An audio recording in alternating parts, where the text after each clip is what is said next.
கவிதா அக்கா. அவங்க பொறந்ததுனால கவிதான்னு பேர் வச்சு இவ்வளோ கவித்துவமா பேசுறாங்களா தெரியல. இல்ல கவித்துவமா பேசுறதுனால அவங்க பேரு கவிதாவா தெரியல. Beautifully she spoke today. And இந்த முழு விழாவை ஆர்கனைஸ் பண்ணி நடத்தின பிஆர்ஓ சக்தி சரவணனுக்கும் மனமார்ந்த நன்றி. தேங்க்யூ. கைதட்டிய கவிதா அவர்கள் ரசிகர்களுக்கும் நன்றி. கூல் சுரேஷுக்கு போட்டியா ஆளை கூட்டு வந்துட்டாங்க நினைக்கிறேன். அடுத்து நம்மளும் கொஞ்சம் ஆள் சேர்த்துக்கணும். ஆமாம், அசோக் சார் சும்மா வந்தால் பத்தாது, கற்றுக்குங்க, ஆளை கூட்டு வரும் நம்மளும், இல்லாட்ட சரி வராது நினைக்கிறேன்.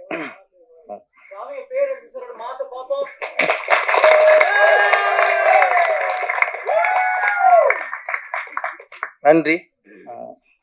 கேட்டு வாங்க வேண்டி இருக்கு.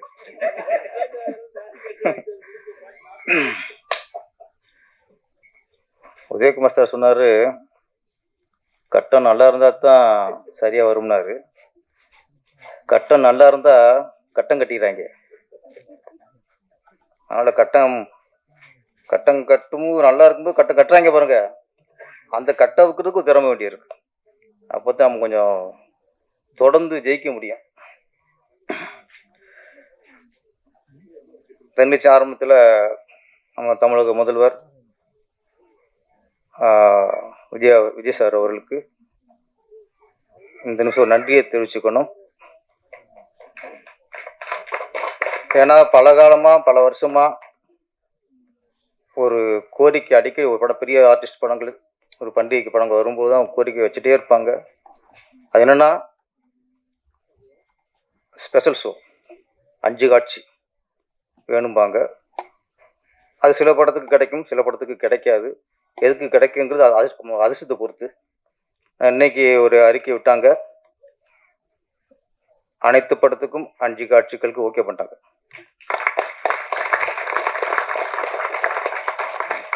பண்டிகை நாட்களில் எந்த படம் வந்தாலும் சரி 5 காட்சிக்கு ஓகேன்ட்டு இன்னைக்கு அரசாங்கம் அறிக்கை விட்டுருச்சு. அதே மாதிரி சனி ஞாயிறு 5 காட்சிகள், சின்ன சின்ன பண்டிகைகள், உள்ளூர் பண்டிகைகள் வந்தாலும் அந்த ஏரியாக்குள்ள 5 காட்சி போட்டுக்கலாங்கிற முதல் முறையாக நம்ம சினிமாவுக்கு ஒரு விடிவுகாலம் பிறந்திருக்கு. அதுக்கு முதல்ல விஜய் சாருக்கு நன்றி. நிறைய கோரிக்கைகள்லாம் இருக்கு. 5 காட்சி நீங்க அது அப்புறம் நீங்க எல்லாத்துக்கும் குறைக்கிட்ட சார், விஜய் சார் விட்டுருங்க சார், எல்லாத்துக்கும் குறை ஒன்று சொன்னா உடனே சின்ன தட்டு தர மாட்டேன். அது பண்ண இப்போ நல்ல விஷயம் நடந்துருக்குல்ல. ஒரு படம் ரிலீஸ் ஆகும் போதும் கெஞ்சிக்கு இருக்கணும், ஸ்பெஷல் ஷோ கொடுங்க, 9 மணி காட்சி கொடுங்கன்ட்டு. இப்போ அது இல்லை, ஓகே பண்ணிட்டாரு. ஆமாம், அது திருப்பி அவராக சொல்லி நல்ல படம் நல்லா எடுக்கணும்ட்டு. ஓகே, இப்போதைக்கு இந்த இதுக்கு விஜய் சாருக்கு நம்ம ஒரு தேங்க்ஸ் சொல்லிக்கிறோம். இதுக்கு சொன்ன மாதிரி எல்லா கோரிக்கையும் வச்சோம்னா தலை சுற்றிடும் அவருக்கு. ஏகப்பட்ட சுத்தல் இருக்கு. இப்போ எல்லாம் கிளியர் ஆகட்டும், எல்லாம் கொஞ்சம் ஸ்டடியாக உட்காரட்டும். முதல்ல இப்போ தான் அமைச்சரை வந்து உட்காரட்டும். அந்த அடிப்படையில் தான் இயக்குனர் சங்கமே நீங்கள் முதல்ல ஸ்டடியாக உட்காந்து நல்லாட்சி பண்ணுங்க, அதுக்கப்புறம் கோரிக்கை இருக்குது அப்புறம் சொல்கிறோம் இருக்கோம். டைம் பாஸ் போய் சொல்லிடுவோம். வடம் மஞ்சு விரட்டு, வடம் வடம் மஞ்சு விரட்டு. இந்த வடம்ங்கிற வார்த்தை 2 இடத்துல வரும். அந்த தேர்களுக்கு கட்டுவாங்கள கயிறு, அந்த கயிறுக்கு, தேரில் கட்டுற கயிறுக்கு தான் வடம். அப்புறம் கேணி கயிறு, ஆட்டுக்கயிறு, மற்றெல்லாம் கயிறு தான். ஆமாம், அந்த தேருக்கு கட்டுற கயிறு தான் நம்ம வந்து அதுக்கு வந்து ஒரு மரியாதை நிமித்தமாக அதுக்கு வந்து வடம்னு சொல்லுவோம். அதற்கடுத்து வடம்ங்கிற வார்த்தை இந்த மாட்டுக்கு கட்டுற கயிறு தான். அப்போ அந்த மாடு வந்து எங்கே வைக்கிறோம்? தேருக்கு நிகராக வைக்கிறோம். அதான் வடம் மஞ்சு விரட்டு. இந்த மஞ்சு விரட்டுங்கிறது 2 இருக்கு, மஞ்சு விரட்டு, ஜல்லிக்கட்டு இருக்கு. ஊரில் அந்த மஞ்சு இருக்கும், கத்தாழையில் இது பண்ணி ஒரு மஞ்சு, அந்த மஞ்சு கட்டுவாங்க. மஞ்சு கட்டி மாட்டை வெட்டி வரதான் மஞ்சு விரட்டு.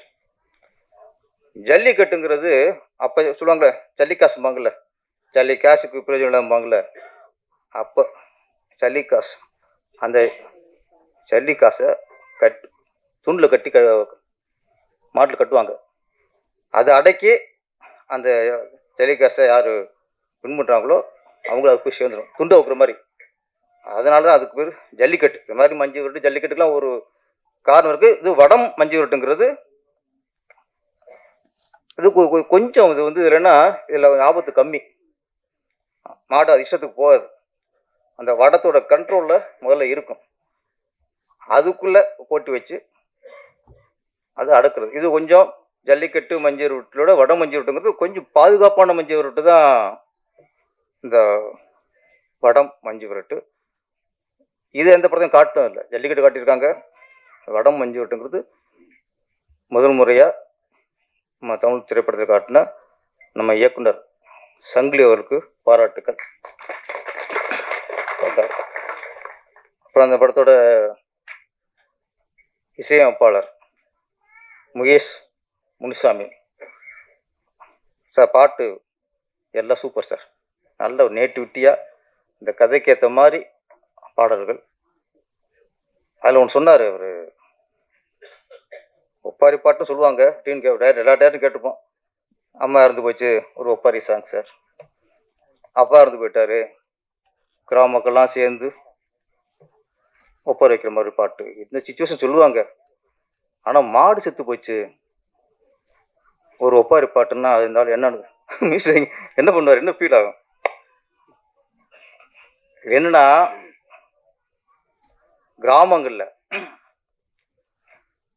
நிறைய குடும்பங்கள்ல பெத்த பிள்ளையை விட பெத்த அப்பா அம்மாவை விட மாடை நேசிப்பார்கள், மாட்டின் மீது பாசம் காட்டுவார்கள். சில அம்மாலாம் குழந்தைகளுக்கு குளிப்பாட்ட மாட்டாங்க, அதுவாக குளத்துல குளிச்சு அதுவாக குளிச்சுட்டு வராங்க. சில பெண்கள் மாட்டு டெய்லி குளிப்பாட்டுவாங்க, குழந்தை மாதிரி குளிப்பாட்டுவாங்க. குடும்ப உறுப்பினர் மாதிரி இருப்பாரு மாடு. இன்னொன்னு இந்த ஒப்பாரிக்கு சொல்றேன், ஒரு அப்பன் வந்து 300 ஏக்கர் 400 ஏக்கர் அப்படின்னு பல கோடிக்கு சொத்து சேர்த்து வைப்பான் பிள்ளைகளுக்கு. அந்த அப்பா செத்து போயிட்டா அந்த அப்பனுக்கு யாரும் சமாதி கட்டுறது இல்லை, மிஷினில் எரிச்சிடாங்க இப்போ. ஆனால் கிராமங்களில் குழந்த மாதிரி வளர்த்த ஒரு மாடு செத்து போச்சுன்னா இந்த தோட்டத்திலேயே மாட்டுக்கு சமாதி கட்டுவாங்க. பெத்த அப்பானுக்கே சமாதி கட்ட காலத்தில் மாட்டுக்கு சமாதி கட்டி அதுக்கு இறந்த நாள் இருக்கு, அந்த இறந்த நாளுக்கு அது மாலையெல்லாம் போட்டு கும்பிடுவாங்க. அது கிராமத்து கல்ச்சர் தான். ஆடு மாடு கோழி மனிதர்கள் எல்லாம் ஒன்றா ஒன்றா பழகுனது தான் அந்த கிராமத்து கலாச்சாரம். இன்னைக்கு நிறைய கிராமத்து படங்கள் வர்றதில்லை, ஏன்னா நம்ம நிறைய இயக்குனர் எடுக்கிறது இல்லை. ஏன்னா அவங்க வேற மாதிரி ஒரு பேன் இண்டியா மூவி கிராமத்து படம் எடுத்தா நம்மளை ஒரு குறுகிய வட்டத்தில் அடைச்சிருவாங்களோ, ஒரு ரொம்ப சீப்பாக அடிச்சிருவாங்களோ, பிரம்மாண்டமாக எடுக்கணும், துப்பாக்கி எடுக்கணும், கன் எடுக்கணும், சுடணும், சேசிங் இருக்கணும், த்ரில்லர் கொலை, இது அப்படி எடுத்தா நம்ம பெரிய டைரக்டர்னு நினைப்பாங்கன்ட்டு தப்பா நினைக்கிறாங்க. அது இல்லை, கிராமத்து கதையில் எந்த இயக்குனர் ஜெயிக்கிறானோ அவனு தான் லைஃப் லாங்காக பேர் இருக்கும் அவனுக்கு. ஏன்னா கிராமம் அவ்வளோ ஒரு வீரியமானது. இந்த சூழலில் இன்னைக்கு ஒரு கிராமத்து கலாச்சாரத்தை தாங்கி எடுத்த இயக்குனர் சங்கிலி அவரை நான் பாராட்டேன், இந்த பாராட்டேன். அப்புறம் ட்ரெயிலர் பார்க்கும்போது நான் அது ஃபஸ்ட்டு வியந்தது என்னன்னா கேமராமன் ஈஸ்வரோட ஒர்க்கு, மெரிட்டர் என்ன டோன், அந்த அந்த அந்த கிராமத்து அந்த மணம்பாங்க, கிராமத்தோட காட்சி, அந்த மாடு வந்து அந்த மண்ணை உதறும் பாருங்க, அதெல்லாம் உண்மை நம்ம மேலே விழுகிற மாதிரி இருக்கு சார். உண்மையாக அந்த கிராமத்தை அப்படியே அவர் கரெக்டாக கொண்டு விட்டார். நம்ம இயக்குனர் மகாராஜா சொல்லுவார், நான் படப்பிடிப்பு செல்லும் பொழுது என் கேமராமேன் கண்ணன் என்கிற 2 கண்களைத்தான் எடுத்து செல்வேன். அதுதான் ஆகாயத்தின் மறுபக்கத்தையும் பார்க்குற வலிமை இருக்கும் பாரு. யாரும் சொன்ன மாதிரி ஈஸ்வர் இவர் நெற்றிக்கண் எடுத்து விட்டார். இவர் நம்ம சங்கிலி ஈஸ்வரோட நெற்றிக்கண் வச்சு படப்பிடிப்பு எடுத்திருக்காரு. நான் ஒன்றே ஒன்று சார், நான் ட்ரெயிலில் பார்த்ததுக்கப்புறம் நிறைய சின்ன சின்ன படம் பார்ப்போம். அதில் பாதி படத்துக்கு மேலே ஆசைக்காக எடுக்கப்பட்ட படங்கள். ஏன் சொன்னாங்கல்ல, படமா சரியில்லை. அவர் இதே மாதிரி சொன்னார், உங்களுக்கு கதையை கேளுங்கயா, நல்ல படமா எடுங்கயான்னாப்புல. ராஜன் சார் சொன்னார். அவர் ப்ரொடியூசருக்காக பொங்கி எழுந்த ராஜாவும் சொன்னார். என்ன சொன்னா, ஆசைக்காக எடுக்கிற படம் வேற. என் பையன் ஹீரோ, என் தம்பி டைரக்டர் ஆக்கணும், நான் வந்து ஒரு திரைப்பட தயாரிப்பாளர்னு எனக்கு பேர் வரணும், இந்த நோக்கத்தில் எடுக்கிற படங்கள்லாம் ஈசல் மாதிரி அன்னைக்கே பிறந்து அன்னைக்கே ஊந்துரும். நீங்க படத்தை படம் எடுக்கணும், நேசிக்கணும், லவ் பண்ணணும். ஒரு படம் வெற்றி படம் கொடுத்து மக்களை எல்லாம் திரும்பி பார்க்க வைக்கணும். அந்த நோக்கத்தில் வைக்கணும். படம் பார்க்க வைக்கிறது இல்லை, மக்களை திரும்பி பார்க்கணும்னு நினைக்க வைக்கணும். அப்படி எடுக்கிற படம் தான் ஜெயிக்கும். அதுதான் படம், அதான் திரைப்படம். நான் ஆசைக்கு என்ன பண்றது? ஊர்ல திருவிழா இருக்கும். திருவிழா கடையில அந்த ஊர்லயே ரெகுலரா ஹோட்டல் இருக்கும், ஒரு கடையெல்லாம் இருக்கும். அவன் தரமா பண்ணிட்டே இருப்பான். இந்த திருவிழா கடையில ஸ்வீட் கடை போடுறான் பாருங்க, அவன் தரத்துக்கு கவலை மாட்டான். அவன் இன்னைக்கு இந்த திருவிழா இந்த ஊரு இன்னொரு ஊரு தரம் இருக்காது. ஆமா, அது மாதிரி இந்த படம் பார்க்கும்போது, இந்த வடம் மஞ்சு விரட்டு ட்ரெய்லரை பார்க்கும்போது, இது ஆசைக்காக எடுக்கப்பட்ட படம் இல்லை, ஜெயிக்கணும். ஒரு நல்ல படத்தை கொடுத்து ஒட்டுமொத்த தமிழ் மக்களையும் நம்மளை திரும்பி பார்க்க வைக்கணும். அந்த நோக்கத்தில் எடுக்கப்பட்ட படம். சங்கிலிக்கு வந்து இயக்குனர் சும்மா வந்து நானும் இயக்குனர், என் பேரும் டைட்டில் இயக்குனர் சங்கிலின்னு வரணுங்கிறக்க இல்லை. சங்கிலி யாரும் காட்டுக்கிற எடுத்தது, ஒரு டைட்டில் காடுக்காக எடுக்கப்பட்ட படம் இருக்கு. எல்லா டெக்னீஷியனும் சரி, அவர் பாடலாசிரியராக இருக்கட்டும், மியூசிக் டைரக்டர் இருக்கட்டும், கேமராமேன் எல்லாம் உழைச்சிருக்காங்க. இந்த ஒரு ட்ரெய்லர் நான் உங்களோட உழைப்பை பார்த்தேன், உங்கள் வெறியை பார்த்தேன். கண்டிப்பாக இந்த படம் உங்கள் எல்லாருக்கும் நல்ல பேர் வாங்கி கொடுங்க சார், நல்ல பேர் வாங்கி கொடுக்கும். அசோக் இன்னொன்று எப்படின்னா, இதில் எங்கள் மேடையில் திருப்பாச்சி வந்து 20 வருஷத்துக்கு மேலே ஆகி போச்சு. ஆமாம், என் திருப்பாச்சியில் என்னோட படத்தை ஒர்க் பண்ண நம்ம சம்பத் ராம் அண்ணன், கூல் சுரேஷ். நான் வந்து அப்போ எனக்கு முதல் படம் தானே. கூல் சுரேஷ்லாம் இப்போ ஃபேமஸான நடிகர். அவர் வச்சு வேலை வந்து கஷ்டமாக தான் இருந்துச்சு. என்ன இல்லை இதெல்லாம் டைலாக்கா பாரு, இது இப்படி மாற்றலாமா பாரு. இல்லை விஜய் சாரோட சொல்லல, இவர் டைலாக் மாற்ற சொல்கிறாரு அப்படின்னா. இல்லை சார், கொஞ்சம் இப்படி தான் கொஞ்சம் உங்களை ரசிப்பாங்கம்பாங்க. சரி, அவர் சொன்ன கிளாஸில் மாற்றிக்கிட்டேன். ஏன்னா அம்மா புது இயக்குனர் இல்லை, அதனால் இன்றைக்கும் திருப்பாச்சி பார்த்து நம்ம யூனிட்டு மிரட்டர் சிவா, ஆமாம் 3 பேரும் இங்கே என்னோட யூனிட் இருக்காங்க, அவங்களோட வாழ்த்துக்கள். அசோக் சார், அசோக் எல்லாரும் முருகா அசோக்கும்பாங்க. இன்னைக்கும் முருகா அசோக்னா என்னைக்குமே முருகன் உங்களோட விட்டுட்டே இருக்கார் சார். அது பெரிய விஷயம். எல்லாருக்கும் ஒரு படப்பேர் ஒட்டிக்கும், ஆனால் உங்களுக்கு முருகரே ஒட்டியிருக்காரு. கண்டிப்பாக என்றைக்கும் கூட இருப்பார், பெரிய வெட்டி உங்களுக்கு கொடுப்பாரு. அசோக்கை பொறுத்த வரைக்கும் நான் சொன்னதான், சும்மா ஆசைக்கு ஹீரோ நடிச்சு போறவில்லை. இந்த சினிமாவோடு அவரு அந்த கட்டி புரண்டு சண்டை போடுவாங்கல்ல, அந்த மாதிரி போட்டுக்கிட்டு இருக்கிறவர். அவர் சும்மா விட மாட்டார் சார். அவர் சினிமா உங்களை விடாது சார், நான் சொல்றேன். ஏன்னா நீ சினிமா உண்மையா நேசிக்கிறியா, சினிமா உண்மையா லவ் பண்றிய. ஒரே ஒரு கமிட் ஆயிட்டோம், எப்போ ஷூட்டிங் கூப்பிட்றாங்களோ அப்போ போவோம், என்ன டைலாக் கொடுக்குறாங்களோ பேசிட்டு போவோம். அந்த ரகம் இல்லை இந்த அசோக். இன்வால்வ் ஆவார், இதில் என்ன பண்ணலாம் கேட்பாரு. அந்த இன்வால்மெண்ட் இருக்குன்னு சார். அந்த இன்வால்மெண்ட் இருந்தால் கண்டிப்பாக ஒருத்தன் என்னைக்கா பிரியல ஜெயிப்பான் சார். இன்னொன்று இந்த படம் கிராமத்து சூழலை கிராமத்து மனத்தோடு இந்த படம் எடுத்துருக்காங்க. என்னைக்கு ஒரு ஹீரோவுக்கு வந்து யாரு முதல்ல எப்படின்னா புரட்சித்தலைவர் எம்ஜிஆர் அவர்கள் ஆரம்பத்தில் நிறைய படம் பண்ணாலும் மதுரை வீரன் அப்படிங்கிற அந்த கிராமத்து மனத்தோடு கிராமத்து கலாச்சாரத்தோடு எடுத்த படம் தான் அவரை சூப்பர் ஸ்டாரை முதல்ல அஸ்திரம் உட்கார வச்சது. அது மாதிரி சிவாஜி கணேசன் சார், நடிகர் சிவாஜி கணேசன் நிறைய படம் பண்ணாரு. ஆனால் பட்டி தொட்டில் தியேட்டருக்கு வண்டி கட்டிட்டு வந்து பார்த்த படம்னா பட்டிக்கடை பட்டணமா வண்டியில் தருவாங்க எல்லாம். அங்கே முதல்ல சைக்கிள் நிற்கும், அந்த படத்துக்கு வண்டி கட்டி வருவாங்க. சிவகுமார் சார் நிறைய படம் பண்ணாரு. ஆனால் இன்னைக்கும் அவருக்கு பெரிய அடையாளங்கிறது ரோஜாபுர ஓகேக்காரி கிராமத்து படம். சூப்பர் ஸ்டார் ரஜினிகாந்த் அவர்கள் ஆரம்பத்தில் நிறைய படம் பண்ணாரு. அன்னொரு ஆலயம், அன்புக்கு நாளிடம் நிறைய பண்ணியிருந்தாரு.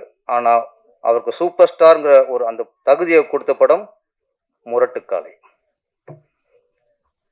அதே மாதிரி கமலஹாசன் அவர்கள் எங்கள் ஊரில் முதல்ல கமலஹாசன் அவர் படத்துக்கு வந்து இதே மாதிரி வண்டி கட்டி வந்து இறங்கி பார்த்த படம் சகலகலா வல்லவன்.